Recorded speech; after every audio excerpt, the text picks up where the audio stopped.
Channel ꯁꯤꯅ ꯇꯥꯕꯤꯔꯤꯕ ꯈ꯭ꯋꯥꯏ ꯄꯨꯝꯅꯃꯛꯄꯨ ꯇꯔꯥꯝꯅ ꯑꯣꯛꯆꯔꯤ꯫ ꯉꯁꯤꯁꯨ ꯃꯍꯧꯁꯥꯒꯨꯝ ꯃꯌꯥꯝꯒꯤ ꯑꯋꯥ ꯄꯣꯊꯥꯕꯗ ꯉꯥꯏꯍꯥꯛꯇ ꯑꯣꯏꯔꯕꯁꯨ ꯃꯇꯦꯡ ꯄꯥꯡꯖꯕ ꯑꯣꯏꯅ ꯌꯨꯕꯔꯥꯖꯀꯤ ꯃꯔꯨꯞ ꯃꯟꯇ꯭ꯔꯤꯒꯤ ꯃꯆꯥ ꯕꯤꯔꯕꯜ ꯍꯥꯏꯕ ꯋꯥꯔꯤꯗꯨꯒꯤ ꯑꯍꯨꯝꯁꯨꯕ ꯑꯃꯗꯤ ꯑꯔꯣꯏꯕ ꯁꯔꯨꯛ ꯄꯨꯗꯨꯅ ꯂꯥꯛꯆꯔꯤ꯫ ꯋꯥꯔꯤꯁꯤ ꯃꯌꯥꯝ ꯄꯨꯟꯅ ꯑꯃꯨꯛ ꯇꯥꯃꯤꯟꯅꯔꯁꯤ꯫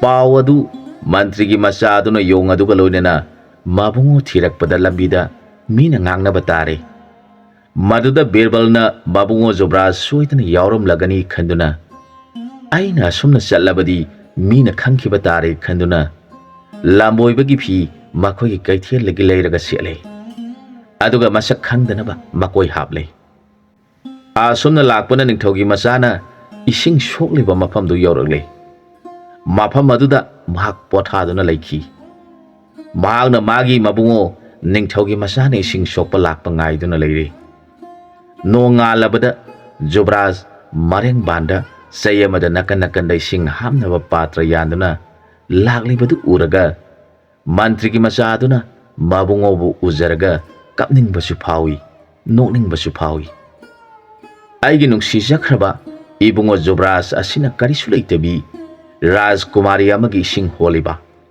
ꯐꯩ, ꯑꯩꯅ ꯁꯣꯏꯗꯅ ꯃꯔꯨꯞꯄꯨ ꯂꯥꯛꯅꯔꯤꯕ ꯅꯍꯥꯛꯁꯨ ꯗꯟꯗꯤ ꯄꯤꯒꯅꯤ ꯈꯜꯂꯤ꯫ ꯏꯁꯤꯡ ꯁꯣꯛꯄ ꯂꯥꯛꯂꯤꯕ ꯌꯨꯕꯔꯥꯖ ꯂꯝꯕꯣꯏꯕꯒꯤ ꯐꯤꯖꯦꯠ ꯁꯦꯠꯂꯤꯕ ꯃꯟꯇ꯭ꯔꯤꯒꯤ ꯃꯆꯥ ꯑꯗꯨꯅ ꯃꯨꯟꯅ ꯌꯦꯡꯂꯒ ꯃꯃꯤꯠꯇꯒꯤ ꯃꯄꯤ ꯇꯥꯔꯗꯨꯅ ꯃꯨꯟꯅ ꯌꯦꯡꯗꯨꯅ ꯂꯩ꯫ ꯅꯤꯡꯊꯧ ꯃꯆꯥ ꯑꯗꯨꯅꯗꯤ ꯃꯥꯕꯨ ꯍꯟꯅ ꯌꯦꯡꯗꯅ ꯃꯥꯒꯤ ꯃꯊꯧ ꯇꯧꯗꯨꯅ ꯂꯩ꯫ ꯃꯗꯨꯗ ꯂꯝꯕꯣꯏꯕꯅ ꯍꯥꯏꯔꯛꯈꯤ, ꯏꯁꯤꯡ ꯁꯣꯛꯂꯤꯕ ꯃꯍꯥꯁꯣꯏ, ꯅꯪꯕꯨ ꯀꯔꯤ ꯇꯧꯅꯕ ꯏꯁꯤꯡꯅꯣ ꯅꯪꯅ ꯅꯊꯋꯥꯏ ꯌꯥꯎꯅ ꯍꯣꯜꯂꯤꯕꯗꯤ ꯍꯪꯂꯛꯈꯤ꯫ ꯃꯗꯨꯗ ꯔꯥꯖꯀꯨꯃꯥꯔꯅ ꯍꯟꯅ ꯌꯦꯡꯊꯣꯛꯂꯛꯄꯗ ꯂꯝꯕꯣꯏꯕꯒꯤ ꯐꯤ ꯁꯦꯠꯄ ꯅꯤꯄꯥ ꯑꯃꯒ ꯌꯣꯡ ꯑꯃꯒ ꯂꯩꯔꯤꯕꯗꯨ ꯎꯏ꯫ ꯃꯗꯨꯗ ꯔꯥꯖꯀꯨꯃꯥꯔꯅ ꯈꯨꯔꯨꯝꯖꯔꯛꯈꯤ, ꯕꯥꯕꯥ, ꯅꯅꯥꯏꯍꯥꯛ ꯑꯄꯥꯝꯕꯅ ꯂꯥꯡ ꯑꯣꯏꯗꯨꯅ ꯊꯨꯕ ꯍꯥꯏꯕꯗꯨ ꯇꯥꯈ꯭ꯔꯦ꯫ ꯍꯦꯛ ꯍꯥꯏꯔꯛꯈꯤ, ꯂꯝꯕꯣꯏꯕꯅ ꯅꯪꯒꯤ ꯋꯥꯗꯨ ꯑꯩꯒꯤ ꯏꯐꯝꯗ ꯁꯦꯡꯅ ꯇꯝꯃꯨ꯫ ꯑꯩꯅ ꯌꯦꯡꯕꯗ ꯅꯍꯥꯛ ꯅꯤꯡꯊꯧꯒꯤ ꯃꯆꯥꯁꯨ ꯃꯥꯜꯂꯤ, ꯑꯗꯨꯒ ꯀꯔꯤꯒꯤ ꯏꯁꯤꯡ ꯍꯣꯜꯂꯤꯕꯅꯣ?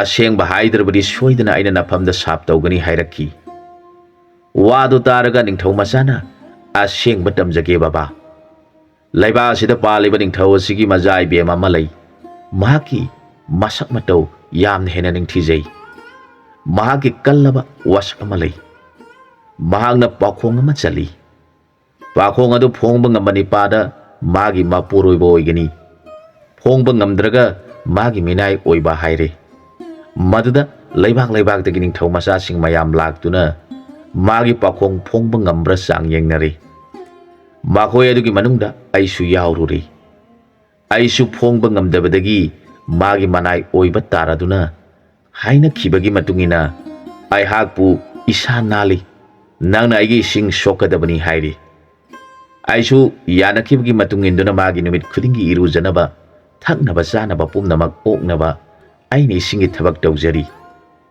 ꯑꯇꯩꯗꯤ ꯃꯥꯒꯤ ꯐꯤ ꯁꯨꯕꯁꯨ ꯌꯥꯎꯔꯤ, ꯃꯥꯒꯤ ꯊꯕꯛ ꯄꯤꯊꯣꯛꯇꯨꯅ ꯁꯨꯅꯔꯤ ꯍꯥꯏꯔꯛꯈꯤ꯫ ꯋꯥꯗꯨ ꯇꯥꯕꯗ ꯂꯝꯕꯣꯏꯕ ꯑꯗꯨꯅ ꯃꯥꯅ ꯍꯪꯂꯤꯕ ꯋꯥꯍꯪ ꯑꯗꯨꯗꯤ ꯀꯔꯤꯅꯣ ꯍꯥꯏꯌꯨ ꯍꯥꯏꯔꯛꯈꯤ꯫ ꯅꯤꯡꯊꯧ ꯃꯆꯥꯅ ꯃꯥꯅ ꯑꯁꯨꯝꯅ ꯍꯪꯉꯤ, ꯁꯪꯁꯥꯔꯒꯤ ꯃꯅꯨꯡꯗ ꯑꯊꯨꯝꯕ ꯑꯌꯥꯛꯄ ꯑꯈꯥꯕ ꯍꯥꯏꯕꯁꯤꯒꯤ ꯔꯁ ꯃꯍꯥꯎ ꯈꯪꯕꯗꯤ ꯂꯩꯅ ꯑꯣꯜꯂꯒ ꯈꯪꯕ ꯉꯝꯃꯤ꯫ ꯃꯁꯤ ꯅꯠꯇꯕ ꯀꯔꯝꯕ ꯂꯩꯔꯤꯕꯒꯦ ꯍꯥꯏꯕꯗꯨ ꯑꯩꯈꯣꯏ ꯄꯨꯝꯅꯃꯛ ꯑꯃꯠꯇ ꯈꯪꯗ꯭ꯔꯕꯗ ꯃꯥꯒꯤ ꯃꯅꯥꯏ ꯑꯣꯏꯗꯨꯅ ꯂꯩꯅꯔꯤ ꯍꯥꯏꯔꯛꯈꯤ꯫ ꯃꯥꯒꯤ ꯋꯥꯗꯨ ꯇꯥꯔꯒ ꯃꯟꯇ꯭ꯔꯤꯒꯤ ꯃꯆꯥꯅ ꯍꯥꯏꯔꯛꯈꯤ, ꯉꯁꯤꯗꯤ ꯅꯪꯅ ꯌꯧꯈꯤꯕꯒ ꯃꯥꯒꯤ ꯋꯥꯍꯪꯒꯤ ꯄꯥꯎꯈꯨꯝ ꯄꯤꯖꯔꯒꯦ ꯍꯥꯏꯌꯨ꯫ ꯂꯝꯕꯣꯏꯕꯒꯤ ꯋꯥꯗꯨ ꯇꯥꯔꯒ ꯅꯤꯡꯊꯧꯒꯤ ꯃꯆꯥꯅ, ꯕꯥꯕꯥ, ꯑꯗꯨ ꯑꯣꯏꯔꯕꯗꯤ ꯅꯅꯥꯏꯗ ꯄꯥꯎꯈꯨꯝ ꯑꯗꯨ ꯇꯥꯛꯄꯤꯔꯣ꯫ ꯀꯔꯤꯒꯨꯝꯕ ꯑꯩꯅ ꯅꯪꯒꯤ ꯋꯥꯍꯪꯒꯤ ꯄꯥꯎꯈꯨꯝ ꯄꯤꯔꯒꯦ ꯍꯥꯏꯔꯨꯕꯗ ꯃꯥꯅ ꯍꯥꯏꯔꯣ ꯍꯥꯏꯔꯛꯂꯕꯗꯤ ꯑꯩꯅ ꯈꯨꯝꯐꯝ ꯈꯪꯗ꯭ꯔꯕꯗꯤ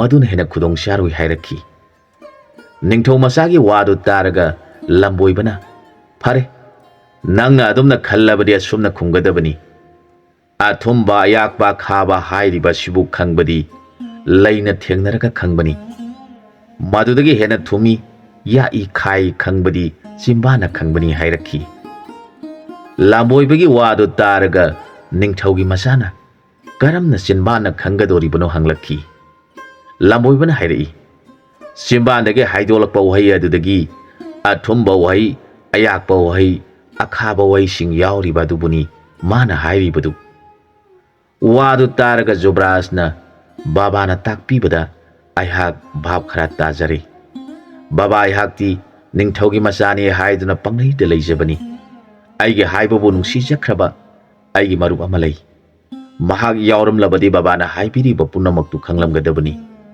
ꯑꯗꯨꯕꯨ ꯑꯩꯒꯤ ꯂꯥꯏꯕꯛꯇ ꯃꯥꯒꯤ ꯃꯅꯥꯏ ꯑꯣꯏꯌꯨ ꯇꯝꯈꯤꯕꯅ ꯃꯇꯝ ꯈꯔ ꯑꯁꯤ ꯏꯁꯤꯡ ꯍꯣꯟꯗꯨꯅ ꯂꯩꯔꯨꯔꯦ꯫ ꯍꯧꯖꯤꯛꯇꯤ ꯕꯥꯕꯥꯒꯤ ꯀ꯭ꯔꯤꯄꯥꯗꯒꯤ ꯃꯥꯒꯤ ꯄꯥꯈꯣꯡ ꯑꯁꯤ ꯐꯣꯡꯂꯝꯂꯒ ꯑꯩꯍꯥꯛ ꯅꯨꯡꯁꯤꯈ꯭ꯔꯕ ꯃꯔꯨꯞ ꯑꯗꯨ ꯊꯤꯔꯨꯈꯤꯕ ꯇꯥꯔꯤ꯫ ꯀꯔꯤꯅꯣꯡꯒꯤꯅꯣ ꯑꯩꯅ ꯔꯥꯖꯀꯨꯃꯥꯔꯤꯒꯤ ꯋꯥꯍꯪꯒꯤ ꯄꯔꯤꯈꯥ ꯌꯥꯎꯔꯨꯕꯗꯒꯤ ꯅꯨꯡꯁꯤꯈ꯭ꯔꯕ ꯃꯔꯨꯞ ꯀꯥꯏꯅꯗꯨꯅ ꯃꯥꯒꯤ ꯃꯅꯥꯏ ꯑꯣꯏꯗꯨꯅ ꯂꯩꯔꯤꯕꯁꯤꯅꯤ꯫ ꯕꯥꯕꯥꯗꯤ ꯄꯨꯝꯅꯃꯛ ꯈꯪꯕꯤꯔꯤꯕꯅꯤ꯫ ꯑꯗꯨꯅ ꯅꯅꯥꯏ ꯑꯩꯒ ꯑꯩꯒꯤ ꯅꯨꯡꯁꯤꯅꯖꯈ꯭ꯔꯕ ꯃꯔꯨꯞ ꯑꯗꯨꯒ ꯎꯅꯔꯛꯈꯤꯒꯗ꯭ꯔꯥ ꯍꯪꯂꯛꯈꯤ꯫ ꯂꯝꯕꯣꯏꯕꯅ ꯍꯥꯏꯔꯛꯈꯤ, ꯅꯪꯅ ꯑꯩꯅ ꯍꯥꯏꯔꯤꯕ ꯑꯁꯤ ꯏꯟꯗꯨꯅ ꯔꯥꯖꯀꯨꯃꯥꯔꯤ ꯑꯗꯨꯅ ꯄꯦꯟꯕꯤꯔꯕ ꯅꯠꯇ꯭ꯔꯒ ꯄꯦꯟꯕꯤꯗ꯭ꯔꯕ ꯃꯇꯝ ꯑꯗꯨꯒꯤ ꯃꯇꯨꯡ ꯏꯀꯨꯏ ꯀꯨꯏꯗꯅ ꯅꯪꯒꯤ ꯃꯔꯨꯞ ꯑꯗꯨ ꯎꯅꯔꯒꯅꯤ, ꯋꯥꯔꯨꯔꯒꯅꯨ ꯍꯥꯏꯔꯛꯈꯤ꯫ ꯂꯝꯕꯣꯏꯕꯅ ꯑꯃꯨꯛ ꯍꯥꯏꯔꯛꯈꯤ, ꯍꯌꯦꯡ ꯑꯩꯍꯥꯛ ꯃꯐꯝ ꯑꯁꯤꯗ ꯂꯩꯔꯝꯒꯦ꯫ ꯅꯪꯅ ꯃꯉꯣꯟꯗ ꯍꯥꯏꯕ ꯋꯥꯐꯝ ꯑꯗꯨꯒꯤ ꯄꯥꯎꯈꯨꯝ ꯑꯗꯨ ꯃꯥꯅ ꯀꯔꯤ ꯍꯥꯏꯔꯛꯄꯅꯣ ꯍꯥꯏꯕꯗꯨ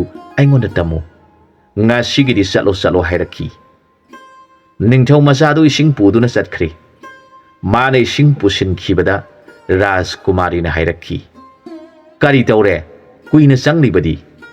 ꯔꯥꯖꯀꯨꯃꯥꯔꯅ ꯈꯨꯝꯂꯛꯈꯤ, ꯏꯕꯦꯝꯃꯅ ꯅꯍꯥꯟ ꯍꯪꯈꯤꯕ ꯋꯥꯍꯪ ꯑꯗꯨꯒꯤ ꯄꯥꯎꯈꯨꯝꯗꯨ ꯉꯁꯤ ꯄꯤꯖꯔꯒꯦ꯫ ꯔꯥꯖꯀꯨꯃꯥꯔꯤꯅ ꯍꯥꯏꯔꯛꯏ, ꯅꯪꯅ ꯃꯇꯝ ꯀꯣꯏꯔꯛꯂꯤꯕ ꯑꯁꯤꯅꯗꯤ ꯑꯈꯪꯕ ꯇꯥꯟꯅꯔꯨꯕ ꯅꯠꯇ꯭ꯔꯥ?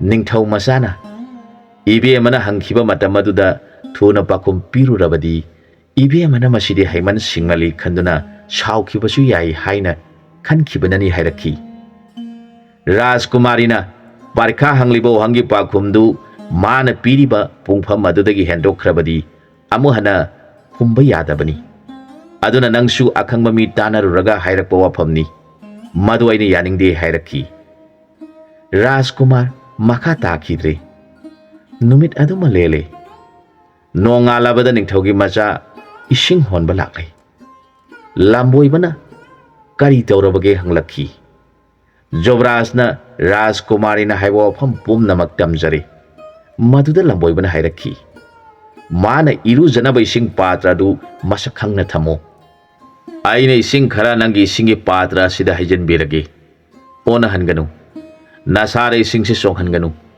ꯆꯣꯡꯈꯤꯕ ꯊꯣꯛꯂꯕꯗꯤ ꯑꯋꯥꯕ ꯑꯣꯏꯒꯗꯧꯔꯤꯕꯅꯤ꯫ ꯑꯩꯅ ꯏꯁꯤꯡ ꯍꯩꯖꯤꯜꯂꯤꯕ ꯄꯥꯇ꯭ꯔ ꯑꯁꯤꯒꯤ ꯏꯁꯤꯡꯅ ꯃꯥꯕꯨ ꯏꯔꯨꯖꯍꯜꯂꯨ꯫ ꯑꯗꯨ ꯑꯣꯏꯔꯕꯗꯤ ꯅꯪꯕꯨ ꯂꯥꯛꯅꯈꯤꯕꯗꯨ ꯅꯪꯅꯁꯨ ꯃꯥꯕꯨ ꯂꯥꯛꯅꯕ ꯌꯥꯔꯒꯅꯤ꯫ ꯑꯁꯨꯝ ꯍꯥꯏꯗꯨꯅ ꯄꯥꯇ꯭ꯔ ꯑꯃꯗ ꯌꯣꯡ ꯑꯣꯟꯅꯕ ꯏꯁꯤꯡꯗꯨ ꯍꯩꯖꯤꯟꯗꯨꯅ ꯄꯨꯔꯣ ꯍꯥꯏꯔꯛꯈꯤ꯫ ꯔꯥꯖꯀꯨꯃꯥꯔ ꯏꯁꯤꯡꯗꯨ ꯄꯨꯗꯨꯅ ꯆꯠꯈ꯭ꯔꯦ꯫ ꯔꯥꯖꯀꯨꯃꯥꯔꯤꯅ ꯑꯩꯍꯥꯛ ꯏꯔꯨꯒꯗꯕꯒꯤ ꯏꯁꯤꯡ ꯉꯥꯏꯗꯨꯅ ꯂꯩꯔꯕꯅꯤ ꯍꯥꯏꯔꯛꯈꯤ꯫ ꯔꯥꯖꯀꯨꯃꯥꯔꯅ ꯂꯝꯕꯣꯏꯕꯅ ꯏꯁꯤꯡ ꯍꯩꯖꯤꯟꯈꯤꯕ ꯄꯥꯇ꯭ꯔ ꯑꯗꯨ ꯄꯤꯔꯦ꯫ ꯔꯥꯖꯀꯨꯃꯥꯔꯤꯅ ꯏꯁꯤꯡ ꯑꯗꯨ ꯏꯔꯨꯖꯔꯕꯗ ꯃꯍꯥꯛ ꯌꯣꯡ ꯑꯣꯟꯈ꯭ꯔꯦ꯫ ꯂꯩꯔꯤꯕ ꯃꯤꯄꯨꯝ ꯈꯨꯗꯤꯡꯃꯛꯅ ꯀꯔꯤ ꯃꯇꯧꯅꯣ, ꯔꯥꯖꯀꯨꯃꯥꯔꯤ ꯌꯣꯡ ꯑꯣꯟꯈ꯭ꯔꯦ ꯉꯥꯡꯅꯩ꯫ ꯃꯗꯨꯗ ꯃꯥꯒꯤ ꯃꯤꯅꯥꯏ ꯑꯣꯏꯗꯨꯅ ꯂꯩꯔꯤꯕ ꯅꯤꯡꯊꯧ ꯃꯆꯥ ꯃꯌꯥꯝ ꯑꯗꯨꯅ ꯀꯂꯛ ꯄꯦꯜꯂꯤꯗ, ꯃꯥ ꯑꯩꯈꯣꯏ ꯃꯌꯥꯝꯒꯤ ꯗꯣꯁꯅ ꯌꯣꯡ ꯑꯣꯜꯂꯕꯗꯤ ꯉꯥꯡꯅꯩ꯫ ꯃꯄꯥ ꯅꯤꯡꯊꯧꯗ ꯇꯥꯛꯇꯨꯅ ꯔꯥꯖꯀꯨꯃꯥꯔꯤꯅ ꯌꯣꯡ ꯑꯣꯟꯕ ꯑꯗꯨꯕꯨ ꯃꯤꯌꯥꯝ ꯆꯪꯗꯨꯅ ꯐꯥꯔꯦ꯫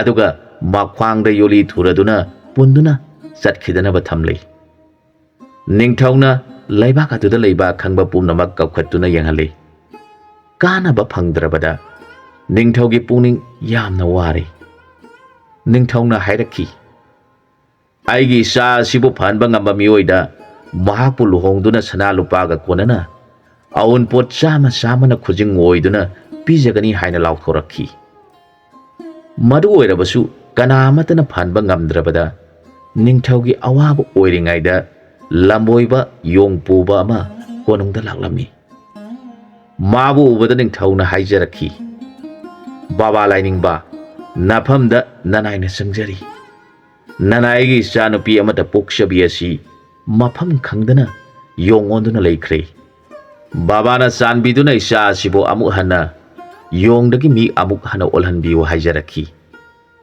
Ningthaugi wadu targa lamboibaduna he rajan nachanupina oliba yong adu mafam asida poru karamna mana yong olibano haibadu aini yengkhige hairaki. Ningthauna manai singda yong adubu lamboibagi nakta buhalagle. Sadhu lamboibaduna yong dubu munna yenglaga hairaki. Maharaj najaibe ma sidi migi mapap mayam ama langsile tawoidaba thabak kaya tawkhre aduna mahak yong onduna layu haina tamkhre adumakpu aina haijabada Maharaj na yabirabadi hanagi mahaki phiwamda hanjalanbadi ngamgani haijarakhi. Lamboibagi wadu taraga ningthauna hairakhi. Takpiu babana takpiba khudingmak aihak yajagani hairakhi. Lamboibana fare adu oirabadi mahana phajanduna manai oina thamliba ningthau masa sing adu hana thadokhrasi. Makoibu aigi nakta lahanbiu. Aduga amana Rajkumari na ising holanduna thamliba Rajkumar adu budi thadokhiba yadri. Mahakpu ising holanduna tahoidaba thabak asi najaibe mana taurubagi phalni. Aduna ining thauna najaibe masi mangonda dan tawduna magi maran koksanaba ising holanba Jubraj asida pikhrasi hairabadi najaibe ma amuk mi oirakpasu yai natrabadi mapunji chupagi yong oiduna leiragani hairakhi. Wadu taraga ningthauna hairakhi. Babana haibiri badu achumba ngaktani mahangna aranba ngakta tawduna leikhre. Aduna babana haibiba Jubraj aduda aina soidana mabu pijagani phada phanbiro haijarakhi. Lamboibana fare adu oirabadi sumangda phiron taret thokna khanduna koisinbiro aduga majaibe mana onba yong adu manungda thamu aduga ising patra ama puru hairakhi. Manai singna isingdu pusinduna thamle. Lamboibana ising honba Jubraj adu changla u hairabada Jubraj Bir Singhana lamboibagi manakta changsinjarakle. Nahaksu phijang manungda changsilu. Nahakna ising honduna Rajkumari na isingduna iru jarubagi mahak dos phangduna yongon kribani. Aduna nangna ngasi haiba numit asidagi nangi napap koksaduna hanagi Rajkumari du onjaduna aigi seba amuk hana tawjaduna napap adu koksabo oijaro haiduna yong asida ising asi haijangadabani haina miyam mamang aduda hairaga lamboibaga loinana Rajkumar phijang manungda yongi manakta changkhre. Lamboibana ligli masa madami onaba ising purakli badudagi patragi singduda khara yansele aduga miyam tanaba hairakhi. Rajkumar nahangna aina haikhiba nangna aibu ising holanduna napap langsin khibaduna yong olibadu aina thamoi sengna napap adu koksaduna mi olaktuna aigi seba tawjaro matungda napap lehaudanaba ngasi aina iru biriba sina aroibo oijaro hairaga mabu iru biro hairakhi. Madubak Jubraj na launa miyam tanaba hairaga isingdu haijale. Maduda yong adu Rajkumari du olagle. Rajkumari ingak angna isot chotuna leiribadu yengjaraga mathanta ngakladuna Bir Singhabu yenglaga hairakhi. Nana karam tawna aibu phijang asigi manungda pusinduna iru halamlibano. Wadu tabada Bir Singhana ibe magi dasa koksanaba mafam asida aina iru biribani hairakhi. Maduda Rajkumari na sauraduna karigi aigi ipap koknaba nangna iru biriba haina nganglibadu tabada mapa ningthau changsilaktuna machanupida hairakhi.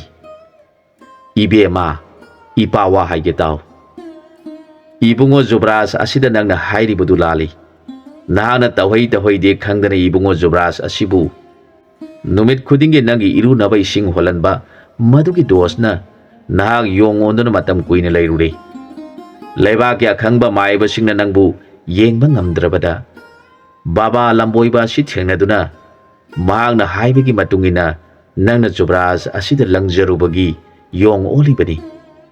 Aduna ibungo asina nangbu phijang manung asida nahake napap adu ngasi aina amu hana luzariba sina kokchaba oiro haina mana luzabibadagi nahak yong oiba toktuna hanagi aigi ichanupi Chandralekha adu olagbibani maram asina nangbu mi amu olhanba ngamba ibungo asida ipana pirabani nangna Jobraj asida khurumjaduna lankhiba pumnaba ngakpiu haijau hairakhi mapagi wado targa Rajkumari Chandralekha gyan taraktuna Birsingha Jobraj ta khurumjarakhi ibungo aidi Jobraj ke mafamda lanjakraba male nanai bu ngakpiu nanai gi dos pap kokpiu haiduna hana hana khurumduna kapcharakle mana taukiba punamak ningsinglagle Jobraj na magi pakong phongsage haikhiba mana nangna hana phongba ngamdraba pakhongbu haujik phongge haibadi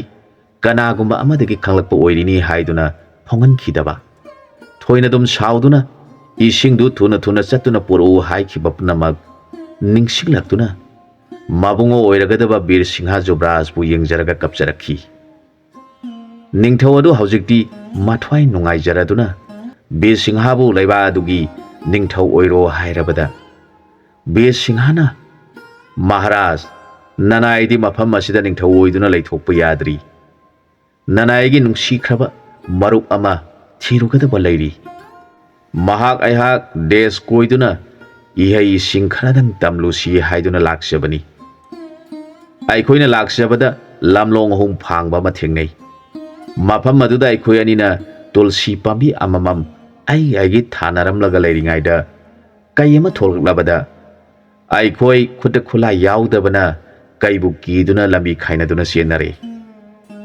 aina pabungi leibak asida yaurakle aduga aigi nungsikhraba marup aduna kaina awang thangba lambi aduda tanaduna satkhre karam tarungadage khanbada aihak yamna wai mahaku phangdrabadi aihak amu hana ireibakta hankhraroi haina wasakre hairakhi mage wadu laboibana taraga mapuningdu yamna nungsirami aina kariguma wai khara hayaudrabadi mahak Rajkumari asi puroidori khanduna hairakhi Rajkumarna thibiriba mantri gi maja ibungo Birbal haibadusu aihak thengnajarei aduna Rajkumarna ibema Rajkumari asi bulhongbiro aduga Rajkumari ga loinana aikoi magi nakta satsi hairakhi lamboibagi wado taraga Rajkumar Birsingha lamboibagi mafamda khurumjarakhi Baba nahag asi punamak khangba babani aduna nanai hak majai be maga luhongba haibudu yajare haiduna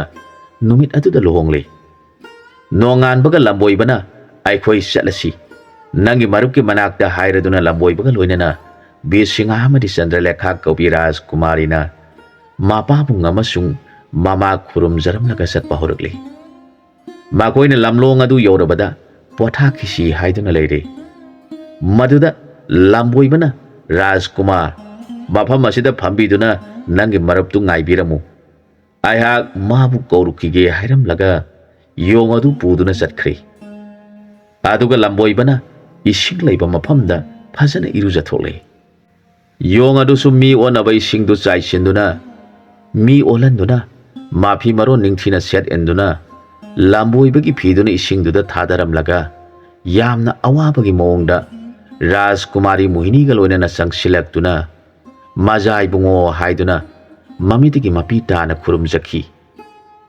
maduda Birsingha Jobraj na harau khibana mamitigi mapi taraga marup hairaga Birbalbu seset konsenduna nahag thengnadabadagi thawai asi kaya warure adubu lamboiba baba amana marupu kaubiruge haiduna yong ama puduna chatkhiba adu thengnabirakpra haina hangjarakhi Birbalna majai bungo lamboiba baba aduna takpirakpagi matungina majai bungo bu uningmana ngaiba ngamdaduna baba adu hundoktuna chenjaraklibani Birsingha loinaragliba ibema sina kanano hanglakhi maduda Birbalna nanai asi patalda panba Mohipal kauba ningthau adugi majai ibema Mohini haibiduni hairaga Mohini bu munna yenglaga majai bungo khurumjau haina Birbalna haire Mohini na majai bungo nanai khurumjari haiduna Birsingha da khurumle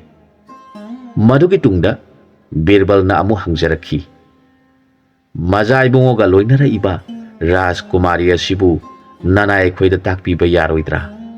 Maduda Birsinghana wari punamak liduna Maja ibema Chandralekhagi maramda takhi. Maduda Birbal amasung Mohini na changsilaktuna mabi mabu khurumjakhi. Aduga makhoi anina tharamba tulsi sing adu yengnakhi. Haujikti tulsi pambi animak maka phanna phajana leramkhi. Madu uzaraga makhoi anigi thamoida nungaijakhi. Birsinghana hairakhi. Maro lamboiba baba aduba hojik phawba laktriba sibu laklaroi mali hairakhi. Maduda Birbalna Maja ibungo baba adu atopa lambi amada chatlamba tare. Hojik phawba laktriba sinadi mabu amuk ngairagumsi made mafam koisat chatpa mali hairakhi. Wadu taraga Birsinghana adu oirabadi mabu ngairagumsi matam lairingaida mi taba khungang yaunaba chatlaurasi hainaduna makhoi mari lakle. Asomna mathang lakpana nongma makhoina furit tufamda laikhiba mafamduda thunglari. Makhoi anibu ubada furit tuba nipa aduna Maja ibungo haiduna khurumle. Haujik chatpa matam chadre aigi sida laibikro haiduna ningthina seba tawduna lehele. Nongalabada makhoi amhana lakle. Nan makhoina hanuba hanubi khanarambadu ningsinglaktuna hanuba hanubi anigi yumda changsilaktuna ipu ibena haina hek kaurakpada hanuba hanubi anidu ibai pema makhoi anige khonjan mankreda. Makoina haiba midu phangdaduna aikhoi phaba lakla male khanduna nungsa thina chenthoraki. Maduda phajakhrabi nupi ani yarakpadu hek ubada nungsa thiba khara pharaduna Maja ibungoga mantri Maja ibungoga lengsin biru hek hairakhi. Makoi maridu changsilakle. Mantri gi masana hairakhi. Ipu iben ge mohot sinaba thibada tha kaya muk changkhre. Haujikti ipu iben ge mohot sinaba mi phanglabadina ipu iben ge laijaba sing adu akhakpa laitana putoktuna laglibi nupi ani sibu thonghalu. Ipu iben de aikhoi ge loinana hayeng konungda chatlagadabani. Lairiba potchai pumnamak khungi lairaba singda ipu iben pithok piramu. Ipu iben ge mohot sinaba mi laklababu hairakhi. Hanuba hanubi aniduna lon hainai. Asuk phajakhrabi sing asibu aikhoi gi ihut sinabani hairiba wa asibu makhoi kayam thina khanaruraba jano hainai. Aduga Rajkumari aniduna khali ahan anisi makhoi gi yamna naknaba mi oiba tare. Makhoina wana sujabadu aikhoina mohot sinabani hairibani haina khali. Asumna ahingduma chamin thaminaduna nungaina wari sanaduna laiminaraga nongalabada hanuba hanubi aniduga loinana makhoi taruk konung yaunu balakle. Jubraj amadi mantri gi masana nahan makhoina komda tabada san chingkhalubada sanaduna komban kakhalaba matungda makhoi anibu tanakhibadu ningsinglaga makhoi ani yengnaraga nokhe tongnai. Makhoi taruk konungda thunglarabada mapabung ningthauda makhoi taruk changsinduna khurumjare. Mama Maharani khurumjaraba matungda mantri aduda amuk khurumjare. Maduda ningthau amadi mantri na makhoi aniga loinana langminariba mising adugi maramda hanglaklabada mantri gi masa Birbal na thokiba punamak chethadana marik sumna ningthau amasung tiliba punamaki mafamda tamjarabada ningthau amasung mantri na Raj kaina anibu lauksinbikhi. Aduga hanuba hanubi anidugi wari adu taraga ningthau aduna songthoraktuna ima babung haina khurumjaraduna konungda nungainana su singa laibiu. Isana mapu mabeni hairabadi aigidi ipa ima oijarabani hairakhi. Masigi matungda mantri masa Birbal na pata laibaki maku ningthau Mohipal kauba aduna hairakpa mana laiba adugi ningthau oibinaba laiti. Mana hinglingaida mahakpu ningthau hapiramge haiba wafam adu tamjakhi. Aduga asumnasu haijarakhi. Iku ningthauge wafam maduda nanaina asumna haijaramkhi. Aigi nungsikhraba marup laijari ꯃꯥꯒꯤ ꯑꯌꯥꯕ ꯑꯃꯇꯪ ꯐꯪꯗ꯭ꯔꯕꯗꯤ ꯅꯅꯥꯏꯅ ꯅꯤꯡꯊꯧ ꯑꯣꯏꯒꯦ ꯍꯥꯏꯕ ꯉꯝꯖꯗ꯭ꯔꯤ꯫ ꯑꯩꯅ ꯑꯩꯈꯣꯏꯒꯤ ꯂꯩꯕꯥꯛꯀꯤ ꯄꯥꯕꯨꯡ ꯃꯍꯥꯔꯥꯖꯀꯤ ꯅꯥꯛꯇ ꯆꯠꯂꯕ ꯃꯇꯝꯗ ꯄꯥꯕꯨꯡ ꯃꯍꯥꯔꯥꯖ ꯑꯃꯗꯤ ꯑꯩꯒꯤ ꯅꯨꯡꯁꯤꯈ꯭ꯔꯕ ꯃꯔꯨꯞ ꯌꯨꯕꯔꯥꯖꯀꯤ ꯑꯌꯥꯕ ꯂꯧꯖꯔꯒ ꯄꯥꯕꯨꯡꯒꯤ ꯁꯦꯕꯥ ꯇꯧꯖꯔꯒꯦ, ꯅꯠꯇ꯭ꯔꯕꯗꯤ ꯅꯅꯥꯏ ꯑꯩꯅ ꯍꯣꯏ ꯍꯥꯏꯕ ꯉꯝꯖꯈꯤꯔꯣꯏ ꯍꯥꯏꯖꯔꯝꯃꯤ꯫ ꯑꯁꯨꯝ ꯍꯥꯏꯅ ꯄꯥꯎ ꯇꯝꯂꯕꯗ ꯅꯤꯡꯊꯧ ꯙꯅꯄꯇꯤꯅ ꯄꯦꯜꯂꯗꯨꯅ ꯆꯪꯁꯤꯜꯂꯛꯎ ꯂꯥꯎ ꯏꯄꯥ ꯀꯣꯟꯒꯦ ꯍꯥꯏꯗꯨꯅ ꯕꯤꯔꯕꯜ ꯀꯧꯕ ꯃꯟꯇ꯭ꯔꯤꯒꯤ ꯃꯆꯥꯕꯨ ꯅꯤꯡꯊꯧꯅ ꯆꯦꯖꯦꯠ ꯀꯣꯟꯁꯤꯟꯕꯤꯈꯤ꯫ ꯑꯗꯨꯒ ꯍꯥꯏꯔꯛꯈꯤ, ꯏꯆꯥꯅ ꯃꯐꯝ ꯑꯗꯨꯗ ꯅꯤꯡꯊꯧ ꯑꯣꯏꯗꯨꯅ ꯄꯥꯟꯕ ꯏꯄꯥꯅ ꯌꯥꯏ꯫ ꯅꯥꯄꯨ ꯅꯅꯥꯏ ꯂꯩꯕꯥꯛ ꯑꯃꯃꯝꯗ ꯅꯤꯡꯊꯧ ꯑꯣꯏꯅꯗꯨꯅ ꯄꯥꯜꯂꯕꯗꯤ ꯀꯔꯝꯕ ꯂꯩꯕꯥꯛꯅ ꯏꯆꯥꯁꯤꯡꯕꯨ ꯂꯥꯛꯆꯕ ꯉꯝꯒꯗꯧꯔꯤꯕꯅꯣ? ꯑꯗꯨꯝ ꯑꯣꯏꯅꯃꯛ ꯀꯣꯅꯨꯡ ꯑꯁꯤꯗ ꯅꯈꯣꯏ ꯄꯨꯟꯅ ꯃꯇꯝ ꯈꯔꯗꯪꯗꯤ ꯄꯨꯟꯅ ꯂꯩꯃꯤꯟꯅꯗꯨꯅ ꯏꯄꯥꯒꯤ ꯊꯃꯣꯏ ꯑꯁꯤ ꯄꯦꯟꯖꯈꯤꯒꯦ ꯍꯥꯏꯔꯛꯈꯤ꯫ ꯃꯇꯥꯡ ꯑꯁ꯭ꯋꯥꯏꯗ ꯋꯥꯔꯤꯁꯤ ꯂꯣꯏꯁꯤꯟꯖꯔꯦ꯫ ꯑꯅꯧꯕ ꯋꯥꯔꯤ ꯑꯃꯗ ꯃꯌꯥꯝꯒ ꯄꯨꯟꯅ ꯑꯃꯨꯛ ꯊꯦꯡꯅꯃꯤꯟꯅꯔꯁꯤ꯫